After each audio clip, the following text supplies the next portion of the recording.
pastor Rildo Lopes, estou com você nessa manhã e eu gostaria de compartilhar com você uma palavra que Deus tem mexido na nossa vida através dessa palavra, tem trabalhado no nosso coração.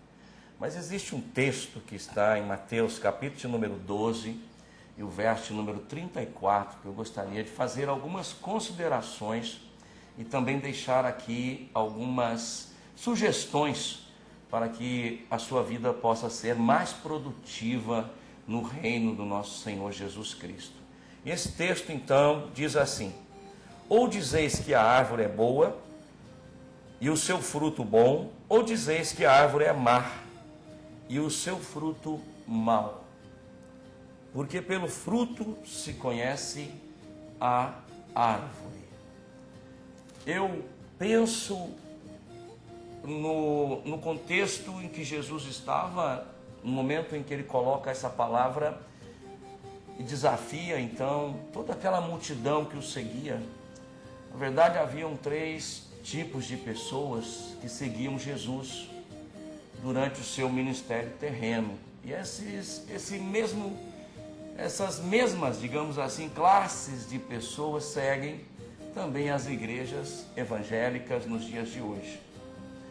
A primeira classe de pessoas que seguiam Jesus eram os próprios fariseus, saduceus, homens que tinham o objetivo de segui-lo para ver o que ele iria dizer e, de alguma forma, questionar toda a pregação do Senhor Jesus e procurar alguma falha naquela pregação do Senhor Jesus para tentar acusá-lo, para tentar causar algum embaraço ou desmerecer todo o conteúdo que Jesus vinha pregando. Esses Jesus tratou com muita dureza. Na verdade, não há uma classe de pessoas na Bíblia que Jesus tenha tratado com tanta dureza como ele tratou os fariseus. Chamou de raça de víboras, de sepulcros caiados, e de alguma forma o Senhor Jesus sempre deu a volta por cima quando eles o perseguiam durante as suas pregações, e Jesus sempre saiu vencedor nos discursos e nas disputas com os chamados fariseus daquela época. Mas havia também uma segunda classe de pessoas que seguiam Jesus e que também seguem a igreja nos dias de hoje, que são as multidões. As multidões andavam seguindo Jesus por todo lugar que Jesus ia. E a multidão tinha uma característica muito interessante. Ela ia buscando cura, buscando libertação, ia atrás de Jesus buscando um milagre, buscando uma solução para os seus problemas. E alguma coisa eles queriam de Jesus. E Jesus, como tratou então as multidões? Ele tratou com todo tipo de serviço. A multidão Jesus serviu, Jesus alimentou quando tiveram fome, Jesus curou quando estavam doentes, enfermos, Jesus os atendeu e os serviu com o melhor do serviço cristão. Mas havia uma terceira classe de pessoas que seguiam Jesus, e essa terceira classe eram os discípulos, aqueles os quais Jesus de alguma forma estava treinando, equipando, para que pudesse enviá-los para a continuidade do seu ministério na terra. Então nós falamos de 3 classes de pessoas, e das quais eu entendo que para o Senhor Jesus, para o olho do Senhor Jesus, os que mais lhe atraíam o coração eram os discípulos. Porque esses discípulos não eram somente envolvidos no projeto, eles eram comprometidos com todo o projeto. Eles aceitavam a repreensão do Senhor, aceitaram o ensino, aceitaram a correção, eles aceitavam todo tipo de direcionamento que o Senhor Jesus tinha para a vida deles, e sabiam que estavam sendo treinados e equipados para serem verdadeiramente homens de valor no ministério e pudessem realmente dar continuidade àquela obra tão maravilhosa do nosso Senhor Jesus. A pergunta que eu te faço nesta manhã, nesse momento, você que me assiste, é: que tipo de pessoa você é? Você é um fariseu que frequenta a igreja com o objetivo de criticar, de questionar, de perseguir? Ou você é a multidão que apenas vai para buscar alguma coisa para satisfazer as suas necessidades? Ou talvez você seja essa terceira classe mais importante, discípulo, que vai para aprender, para ser treinado, que é comprometido ao todo. E nessa questão comprometimento, nós sempre falamos de uma comparação interessante. Quando nós comemos ovos com bacon, nós encontramos uma situação interessante ali. Quem come ovos com bacon sabe que ali há um quadro que nós podemos aprender. Primeiro, nós percebemos que ali houve a participação da galinha que deu o ovo para que pudesse se fazer os ovos mexidos ali. A galinha se envolveu no projeto para aquela refeição acontecer. Ela deu o ovo, mas também existe o porco. E o porco, ele não só se envolveu no projeto para dar o bacon, mas ele se comprometeu, a sua vida toda foi dada para que aquele bacon estivesse no seu café da manhã.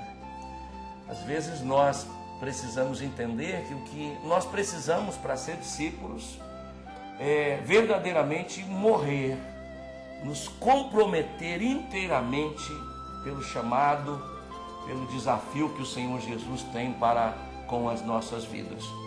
Eu quero chamar você para uma responsabilidade que nós temos, uma responsabilidade tamanha, extraordinária, gigantesca.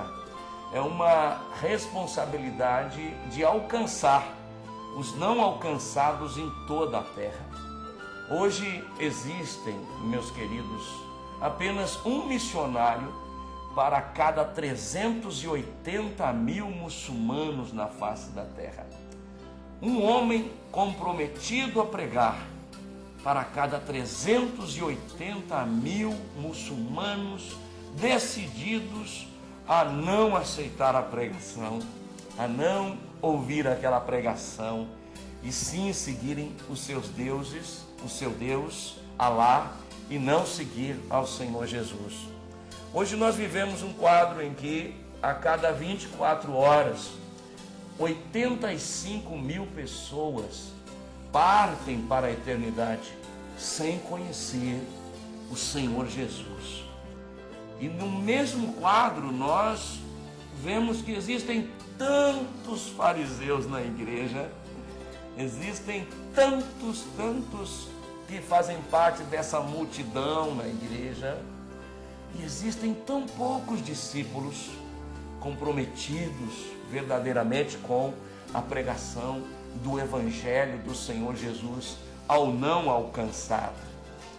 Quem são esses não alcançados?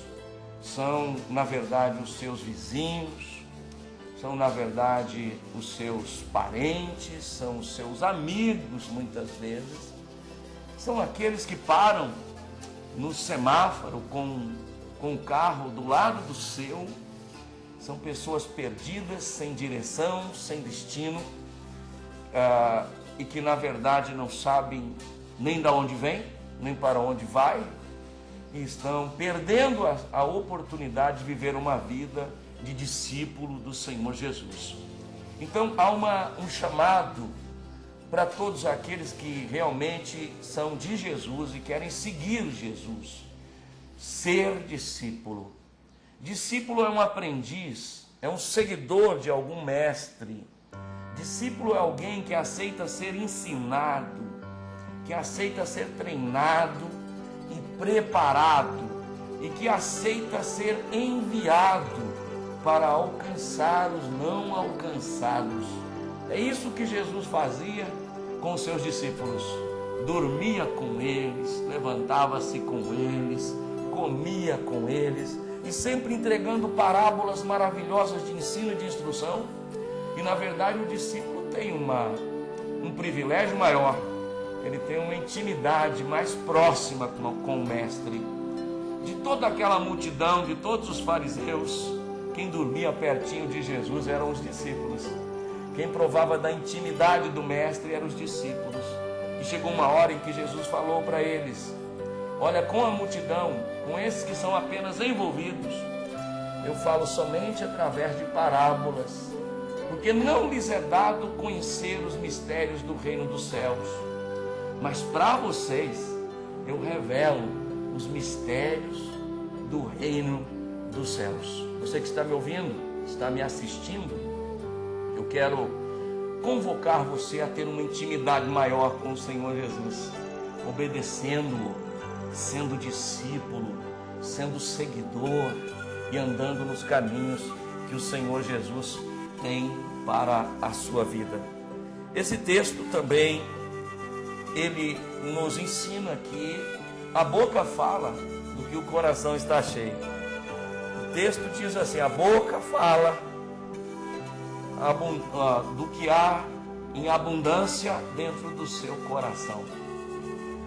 A grande verdade é que eu penso que, falando da obra missionária e evangelística, como falamos pelo Brasil todo e fora também da nossa nação, em alguns países, nós percebemos que de repente há uma pobreza no coração daqueles que se dizem ser seguidores do Senhor Jesus. Há uma grande pobreza, há uma grande miséria dentro do coração, quando deveria haver um compromisso, um comprometimento, quando deveria haver um coração transbordante da glória e da graça de Deus. Há corações vazios que não conseguem falar do Evangelho, porque o seu coração não está cheio disso. Seu coração está cheio de tantas preocupações, tantas ansiedades, tantas coisas, tantas situações e de repente tantas problemáticas da vida, que você não consegue estar cheio do Evangelho, cheio dos ensinos de Jesus. Todo discípulo é cheio da verdade do Mestre, é cheio da revelação do Evangelho do Reino. Todo verdadeiro discípulo fala do que o coração está cheio, fala do reino, fala de glória, fala de salvação, fala de transformação de vida, fala de arrependimento de pecados, fala de andar numa nova dimensão de vida. E talvez você precisa, redirecionar a sua vida, se você é apenas parte da multidão da igreja, ou se você talvez faz parte dos críticos da igreja, daqueles que agem como os fariseus. Você realmente redirecionar-se e dizer: eu quero me tornar um discípulo, quero ser discípulo, quero ser seguidor, quero aprender, quero crescer, quero ser treinado e quero ser enviado para pregar a palavra do Senhor Jesus. Quem resgatará essas 85 mil almas que daqui, desse horário em que você está me assistindo, até amanhã, esse mesmo horário, terão ido para o inferno? O inferno é real, o inferno é verdadeiro, e se nós não fizermos alguma coisa, ninguém poderá, essas vidas não têm nenhuma chance se nós não fizermos alguma coisa. Eu amo a obra missionária, porque a obra missionária, através da obra missionária, você se compromete. E falando de obra missionária, muitos são envolvidos, até dão uma oferta para alguns missionários, alguns até oram para alguns missionários, mas poucos são os comprometidos, que comprometem a sua vida e vão aos campos, vão aos vizinhos, vão aos amigos, vão aos parentes, vão às nações da terra para alcançar o perdido que precisa ser alcançado pelo nosso Senhor Jesus. No tempo de Cristo Jesus sobre a terra, haviam 250 milhões de pessoas sobre a terra. 250 milhões de habitantes sobre a terra havia quando Jesus veio andar sobre a terra, quando ele se tornou o Emanuel, Deus conosco, e andou na terra, e sentiu todas as dores de homem, e sentiu todas as tentações de homem, sentiu todas as pressões que um homem pode sentir, Todas as angústias que um homem pode sentir, o nosso Senhor Jesus sentiu. Mas o que ocorreu é que os próprios discípulos do Senhor Jesus alcançaram, na época de Cristo, todos os habitantes da terra. Todos ouviram falar do Mestre. 250 milhões de pessoas foram atingidas com a mensagem do Senhor Jesus naquela época. Por quê? Porque aqueles discípulos não eram somente envolvidos, eles eram comprometidos. E quem é comprometido é cheio. Quem é comprometido recebe uma unção extraordinária. Quem é comprometido é equipado pelo Senhor.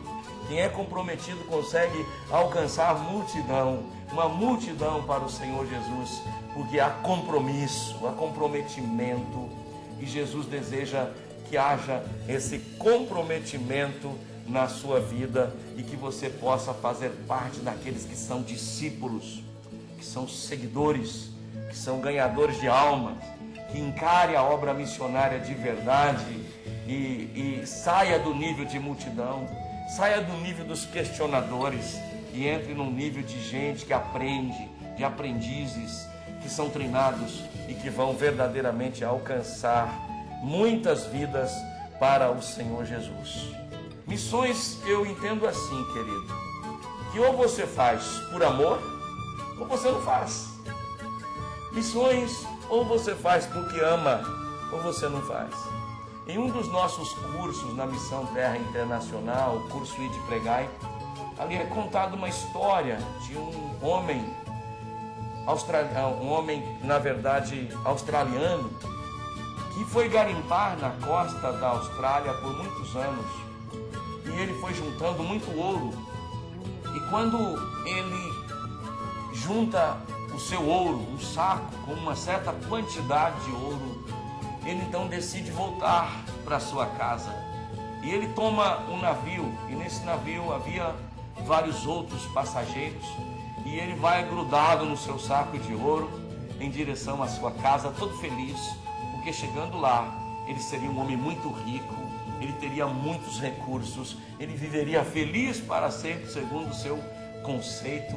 Mas durante a travessia, durante o período de navegação desse navio, houve uma tempestade muito forte, e esse navio começou a girar, e todos gritavam e diziam que o navio ia afundar, e realmente o navio começou a afundar. E esse homem então pegou o seu saco de ouro, amarrou nas costas e preparou-se, disse: eu vou nadar até aquela ilha próxima com o meu ouro e toda a minha riqueza. E quando ele então se prepara para pular na água e sair nadando, ele viu do lado dele uma menininha. E a menininha olhou para ele e disse: o senhor pode me ajudar? E ele olhou então para o seu saco de ouro. Ele olhou para aquela menininha, olhou de novo para o saco de ouro, e ele largou aquele ouro, agarrou aquela menina, amarrou nas costas e nadou até quase perder o seu fôlego, e chegou na praia desmaiado na praia. E quando ele desperta, aquela menininha abraça-o e beija e diz: muito obrigado, porque o Senhor salvou a minha vida. Eu gostaria de lembrar você, discípulo de Jesus, que um dia nós vamos chegar numa praia lá no céu, uma praia linda, uma praia reluzente, uma praia de salvação maravilhosa. Nós vamos sair de toda essa luta, de toda essa peleja que você vive diária, e nós vamos chegar em uma praia linda. E muita gente vai vir correndo até você e vão te abraçar e vão dizer: obrigado, porque você pregou o evangelho para mim. Obrigado, porque você me salvou. Obrigado, porque se não fosse você, eu teria afundado, eu teria perdido a minha vida, eu teria ido para o inferno, para as profundezas do inferno. Mas você foi corajoso, lutou por mim e me salvou. Sabe, querido, eu falo de obra missionária até porque eu fui chamado e desafiado para a obra missionária há muitos anos, e eu fiquei assim empolgado, porque eu disse: eu posso fazer alguma coisa. Eu um leigo que não conhecia nada de teologia, que não conhecia nada de letra, eu disse: eu posso alcançar os perdidos. Foram muitas noites em regiões de prostíbulos, foram muitas noites em lugares onde haviam tantos usuários de drogas, foram tantas madrugadas discutindo acerca do Evangelho com vidas que relutavam aceitar o Evangelho, mas foram tantas almas e tantas colheitas. Eu me lembro de uma mulher que eu sentei com ela na beira de uma calçada por muito tempo, eu e uma equipe, e eu assumi a pregação para aquela mulher e ela começou a chorar. Era uma prostituta e ela disse: eu já até estive na igreja, mas eu desviei-me do Evangelho. Hoje eu me encontro nessa situação para que eu consiga sustentar a minha vida e o meu vício. Eu preciso de uma libertação. Eu me lembro que aquela madrugada nós oramos por aquela mulher. Aquela mulher foi liberta e ela saiu para uma nova vida em Cristo Jesus. Me lembro de um homem que encontramos em uma pregação de rua, e esse homem chegou para mim e disse: olha, eu preciso desse Jesus, eu quero entregar minha vida para Jesus, eu preciso. E eu me vi a sede no coração daquele homem, e eu disse: quantos estão sedentos como esse homem? Eu me lembro que ele tirou um maço de cigarro do bolso, ele amassou aquele maço de cigarro e ele disse: nunca mais na minha vida, a partir de agora eu estou liberto. E cerca de 4 anos depois, aquele homem me mandou um recado na missão dizendo: avisa o pastor Rildo que eu verdadeiramente fui liberto aquele dia e que hoje eu sou um obreiro na casa do Senhor. Missões é a coisa mais linda do mundo. E eu vou dizer algo para você: quem ama se compromete. Se você ama, você vai se comprometer, porque missões ou você faz por amor ou você não faz. Nós temos um slogan na missão que a gente fala sempre, uma frase que diz: missões, quem ama faz. Missões, quem ama faz. Talvez você precisa aprender a amar para que você possa se comprometer com a obra missionária. Deus tem um grande ministério para a sua vida, Deus tem grandes realizações para a sua vida. Hoje, queridos, dentro da nossa igreja brasileira, apenas 95%, aliás, de 100% da igreja, apenas 5% das pessoas já alcançaram uma alma para Jesus. Talvez você nunca teve o gostinho maravilhoso de alcançar uma alma para Jesus, de ser pai espiritual de alguém, de ganhá-lo para os céus, de sacá-lo das mãos do inferno e levá-lo para um caminho de salvação e de libertação, para que aquela pessoa não mais seja oprimida pelo Deus desse mundo que seca o entendimento do incrédulo, para que a luz do Evangelho não resplandeça sobre ele. Agora imagine que apenas 5% das pessoas já ganharam uma alma para Jesus. 95% dos crentes nunca ganharam uma alma para Jesus. E talvez seja você que está me assistindo aqui, que está dizendo agora: eu também, pastor, eu nunca alcancei uma alma para Jesus.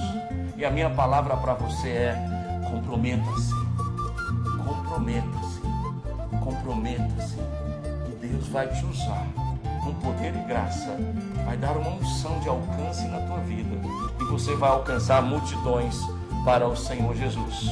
Querido, missões é um comprometimento profundo, e tem que ser a sua vida, tem que ser a sua entrega. Você precisa se entregar, e se você morrer por isso, será uma glória. Será uma glória. Recentemente falávamos da Índia, recebemos relatórios da Índia, e nós estávamos vendo quantos missionários estão morrendo na Índia. Talvez você está mais preocupado em salvar a sua pele, mas o Senhor diz que aquele que quiser ganhar a sua vida, perdê-la-á. Mas aquele que perder por amor a Cristo, ganhá-la-á. Essa é a verdade do Evangelho. Não tem outra, não tem jeito. E eu desafio você a ser uma árvore frutífera no reino, conforme esse texto que nós lemos aqui, que ensina-nos que nós precisamos ganhar almas para o Senhor Jesus e dar frutos. Eu vou te chamar para uma realidade. A vida de toda pessoa vencedora, a vida de toda pessoa vencedora é uma vida insegura. A minha vida é insegura. A minha vida é muito insegura. A vida de todo ganhador de almas é uma vida muito insegura. Não dá para garantir nada para quem se entrega ao chamado missionário. Não dá para garantir uma vida boa, não dá para garantir uma vida com muitos bens, não dá para garantir uma vida com segurança, não dá para garantir uma vida com boa morada, não dá para garantir uma vida com muito dinheiro, não dá para garantir nada. Mas uma coisa dá para garantir, que a sua morada nos céus será uma glória. Dá para garantir que quando você chegar lá no céu, você será tratado como herói, como mártir, como alguém que deu a sua vida por esse evangelho que vale a pena, esse evangelho que você se apaixonou. Então eu quero chamar você a deixar nascer no seu coração a visão missionária. Deixe nascer no seu coração. Deixa crescer essa visão até que ela se torne maior do que você. Deixa ela tomar conta de toda a sua alma. E vá avante. Vá com comprometimento. Vá com coragem. Vá com paixão. E vá com amor e com intensidade, fazendo a obra do Senhor. Eu te agradeço por me ouvir, por estar comigo nesse tempo maravilhoso. Que Deus abençoe você muitíssimo. Tantos como a areia do mar, que gozo sentirá todo salvo que verá. Tantos como a areia da praia, quando Cristo Jesus contemplarmos, coroado no céu, como está, e prostrado aos seus pés adorarmos. Oh, que gloriosa vista será! Tantos como a areia da praia, tantos como a areia do mar, que gozo sentirá todo salvo que verá. Tantos como a areia da praia.